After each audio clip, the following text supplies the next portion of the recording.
Hello, welcome to the Myth-Busting Neurodiverse Relationships podcast. I'm Natalie Roberts and I'm here with my co-host, Heather Parks. We've both been in our neurodiverse relationships and families for more than 25 years. We met 10 years ago when we were feeling really desperate and trying to solve a lot of issues in our relationship and our families. We've been journeying since then. We've found many more positive and hopeful ways to solve, resolve, repair, reconnect in those relationships and in our families, in our lives.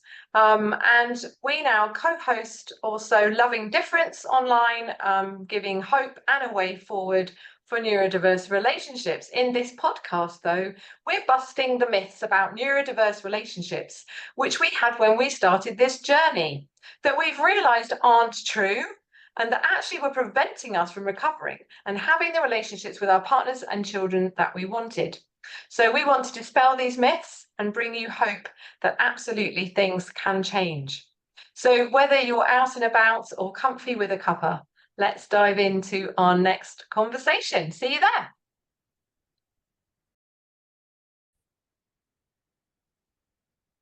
Welcome back to the Myth Busting Neurodiverse Relationships podcast. In our conversation today, we're busting the myth that this time of year is always going to be rubbish and I'll never experience what I really want to. We really want to give you some hope. We want to share with you that we've discovered that the truth really is that we can sparkle through the season and that there is festive hope and a way forward. So over to you, Heather. Let's set us up for this festive special. Yeah, and I think we should just clarify what this time of year, because our podcast might even hang around and people might be thinking, what time of year did you record it? So we're in a kind of November, beginning of November, and we know that we've already actually missed, for all our lovely listeners and members in Canada, if you've already had your Thanksgiving. But we are going into a time of year where there are a lot of festivals, a lot of big occasions. We've got another lot of Thanksgiving for those of you over the pond. We've got Christmas for those of you that celebrate that. You might be celebrating Hanukkah. You might have just done Diwali. There are lots and lots. It just feels like there's a lot of celebration to be done at this time of year. And what happens is that, well, certainly for me, that this time of year we're getting into a darker season in the Northern Hemisphere. I know we've got a global audience, so it's always hard to be talking to everyone at once, but certainly for us, we're going into shorter days. So, and our energy, we're kind of going towards a little bit of more of a hibernation, a bit of a resting, a bit of a slowing down. And unfortunately, the commercial world has got a completely different idea of what we should be doing at this time of year. And it is very fast.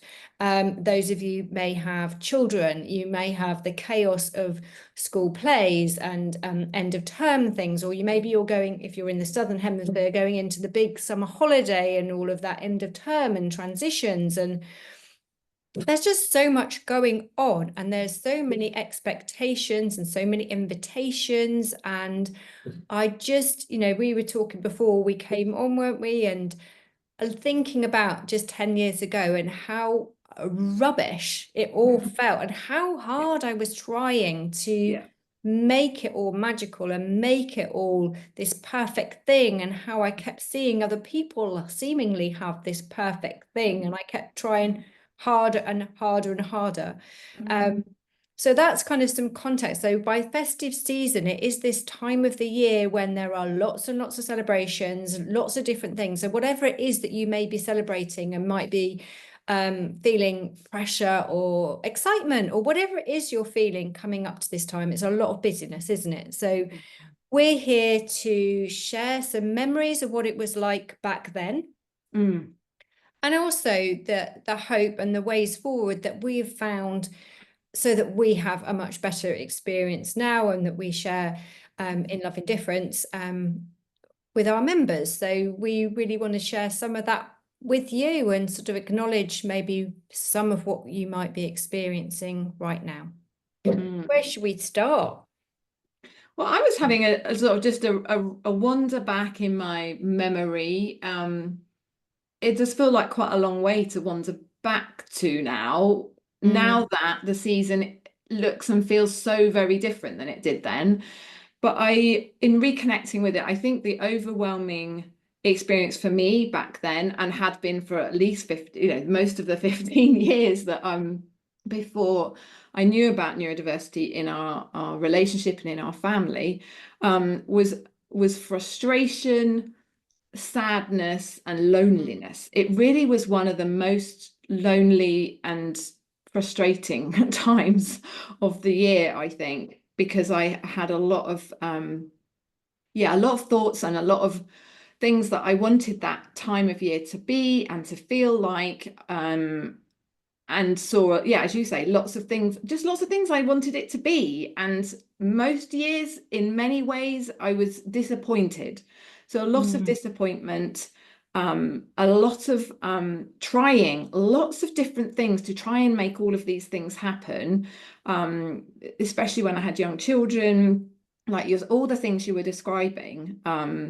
The thing for me that I most want to experience during that season is loving connection, and together, a sense of together. And maybe, if you're listening, maybe just see if you can connect with what is it that you most want to experience. It's not going to be the same as me.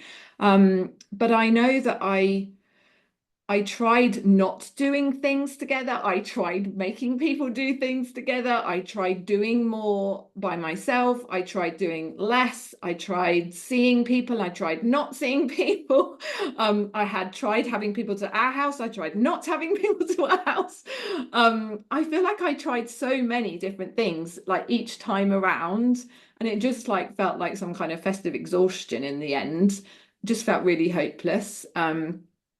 Looking back now, I know some of the things that were involved in a lot of that.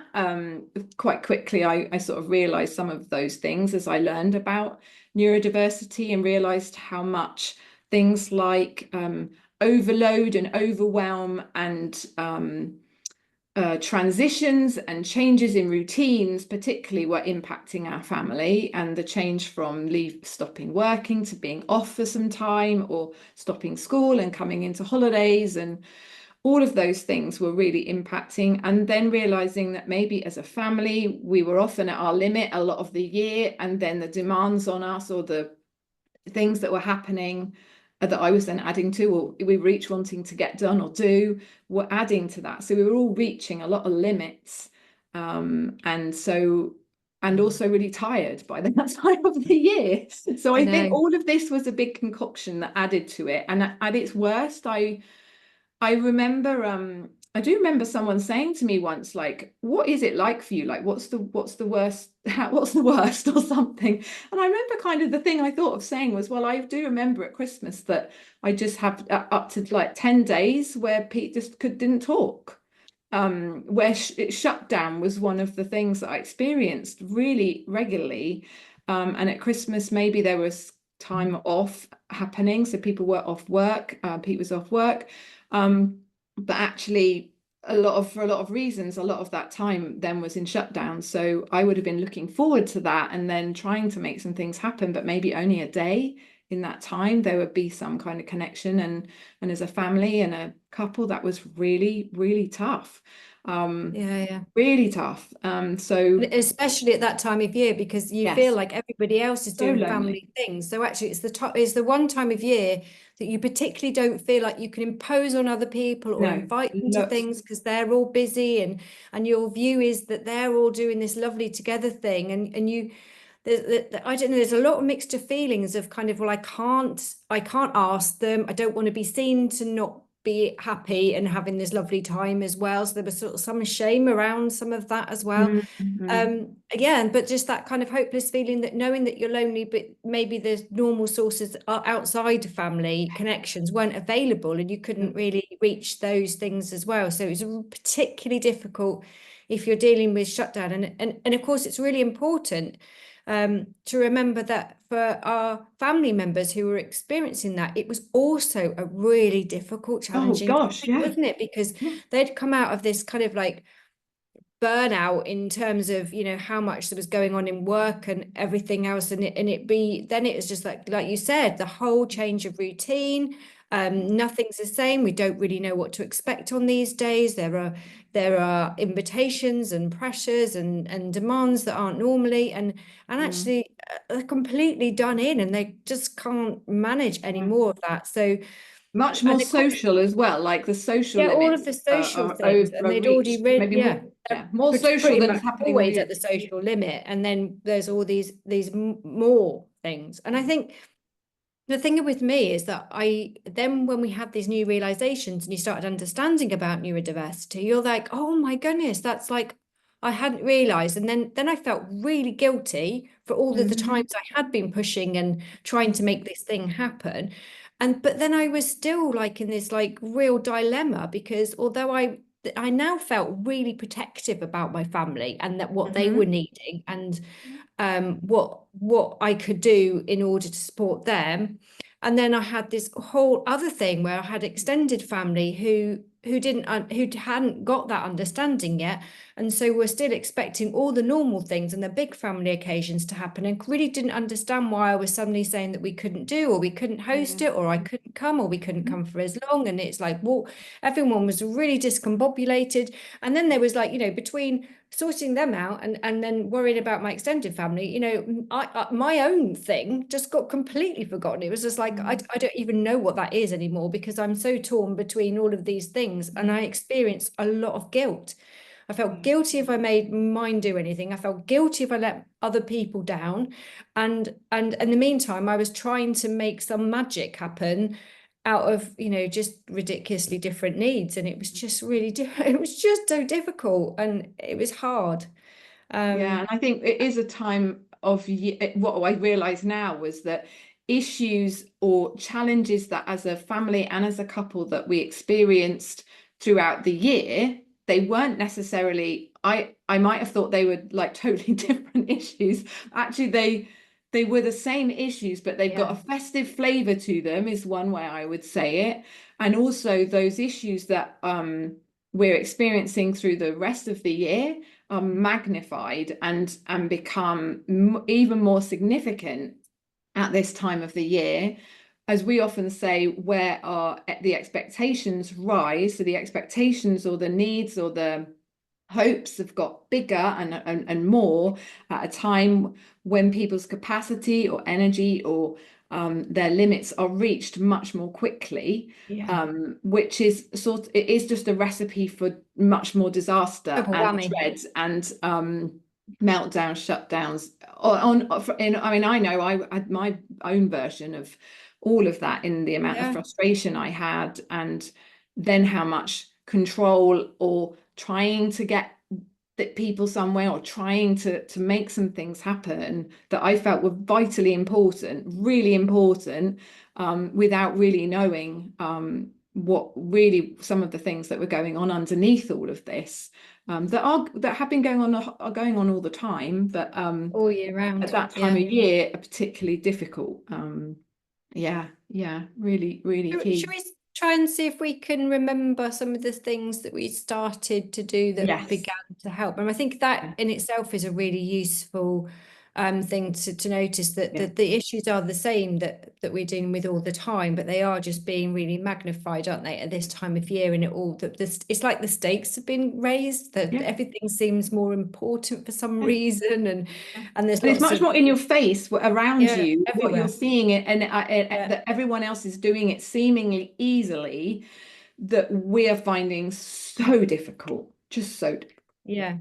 Really difficult. And also the fact that although they are the same issues that we can work on throughout the year, so actually we can work on these things, but the actual specifics or the actual little bits, because it only happens once a year in this way, you know, I know for every year, probably for the last, I don't know, well, 20, but you know, I've been trying something. It's like, well, that didn't quite work, is it? So next year I'm going to try this, and then that doesn't quite work, and you're sort of reinventing the wheel each time, aren't you? And trying to to get something that works. And in the meantime, actually, we've all shifted a little bit, and needs are a little bit different, and children are older, and so actually that's changed as well. So it's like one of those like events that you only get to practice once a year. So it's really, that makes it even more important that we recognize the challenges that are underlying the whole festive season, and we're working on them throughout the rest of the year, so that when we get round again,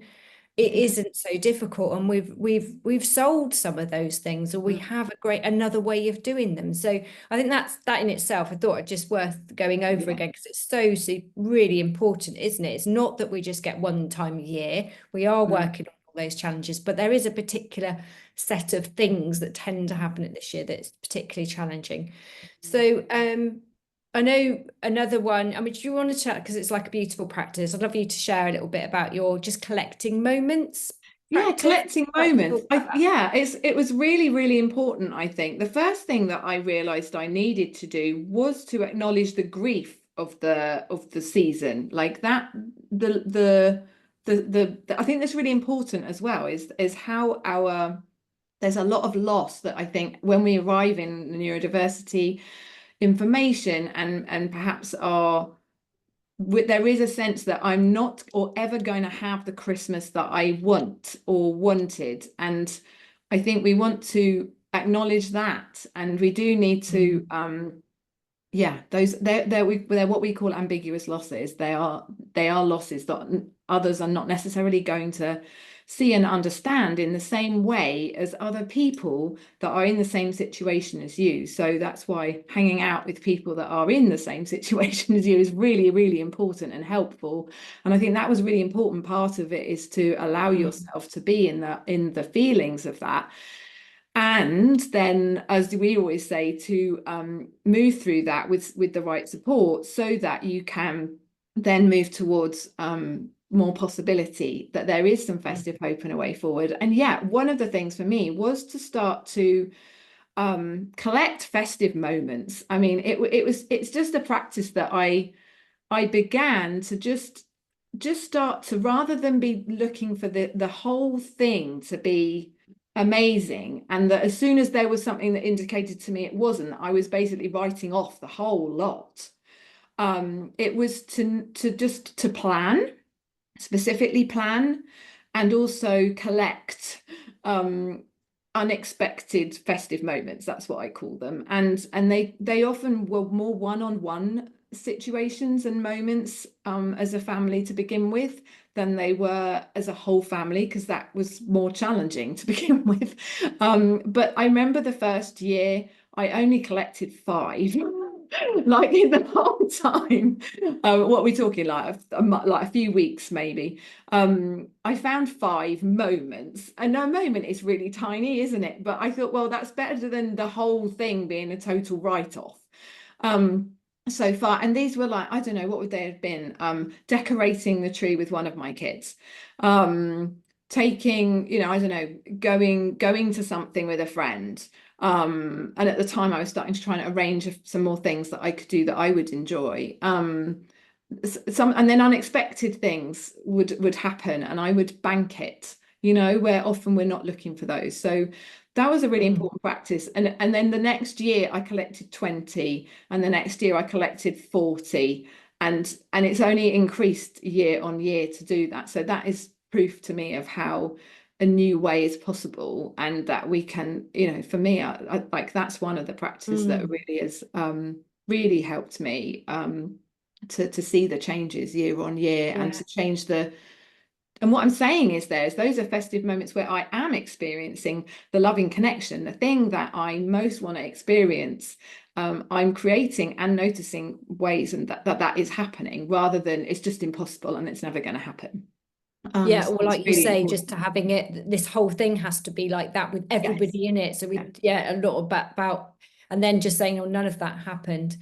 And I know early on, something that was really helpful for us is actually we created a bit. We were traveling with, as a group of us, weren't they? And we would get together and almost create or bring in some of the things that we really wanted to happen, that we feared might not happen at home, or might be difficult to happen at home. So we found like another way of having those things, which was really helpful. And we do try and create some of that sense in here, isn't it? And we do have some festive things that we do together, because we know how that important that was as part of our journey as well, of being able to do that. So some of that was also that we were looking outside a little bit to see where we could get some of our festal top up, because the other thing is we realize is you can't magic from an empty, you know, you haven't got it. So you kind of, we needed to go outside, didn't we, to get topped up with our like sparkly Christmas magic, and then come back and share that, rather than trying to conjure it up from nowhere.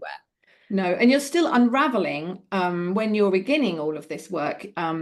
You're unraveling what's not been working, and you know, for us there was a lot of stress and a lot of trauma from 15 years of Christmases for us, and festive seasons, to undo and unravel. And it wasn't a safe time for people. It wasn't a comfortable time for people. It was stressful. It was the anticipation of it was stressful. If we're wanting to have anticipation that is exciting, or that people would want to be in that season, that takes some time. So I think, for us, it was allowing and creating ways that we could still, while we're figuring this stuff out, that our needs and what we really love about festive, even if our partner or our kids right now were not able, or not wanting, or their preferences were different, or it's just not their thing, would be to make sure that we are finding our ways to do that, rather than be too fixed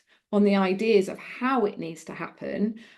Finding a way to we often say, like, let go of the Christmas to discover the Christmas or the festive, let go of the festive to discover the festive you don't. And that is, again, we need to do the grieving, but beyond that, there is very much more to find and let in when we're willing to reimagine. So we have a dedicated stuff which is around reimagining festive, and for us it was very much a reimagining of this season so that it could work. It would have possibility to work within the preferences and limits and ideas and everything that other people have. We know we're traveling this together, and I love that we managed, we were very lucky, I think, to find each other around the time of discovering all this. And one of the things we did was to find a new way festively for ourselves, and that was really, really important, I think. Yeah, really important. I'm trying to think what else. What else? Any other tips? I think those are the main ones in the beginning, I think. In really early days, because we've got lots of different things that we do now, but I think it would perhaps that's more, we could do another podcast on that later, but perhaps we should bring it to a close right now, and just for now, just remind people that we get it, we know it can be really, really tough, and we're really here for you, and we'd really love it if you're having or anticipating that you're going to have a bit of a rubbish time. Don't be alone in it. Just hop into Love Indifference. Come and find us. We know what it's like. We get it, and if you don't have any hope, we always say that we carry it for you, because there are ways forward, and at the moment, depending on when you're listening to this, there are some weeks ahead. There is time to make some changes now that may impact and mean that you have a better time, even this year. And it starts the ways of having it throughout the year, and to have an even better time next year, and an even better time the year after. So there are definitely ways, and we are, proof that we are having a better experience. We've done 10 10 Christmases on. The grief doesn't revisit the same. The festive moments are more, we've found ways to navigate extended family and reimagine all of the things that seem so they still are important. The same things are important, but we've found really different and great ways to still experience them all, and still with the ones we love the most. So I think that's the hope, the festive hope that we want to share, isn't it? And if this is a focus that you would want to have right now, or come and find out more, we'd love to have you. But even if you've just got some hope from this conversation, I think that's That's what we would want people to have, isn't it? Absolutely. Yeah, we're all about hope and a way forward. Yeah. So let's just close with a little reminder of this myth then. So the myth being at the beginning for us was that it was like, I think that was what we were just hearing everywhere is like, well, the festive season is just going to be rubbish forever. And there isn't really a lot you can do about it. So it's kind of how you survive the season and go off and do your festive thing. And that's the best you can hope for. And yeah, we've discovered that we really can sparkle through the season, and there is festive hope and a way forward. We'll see you soon.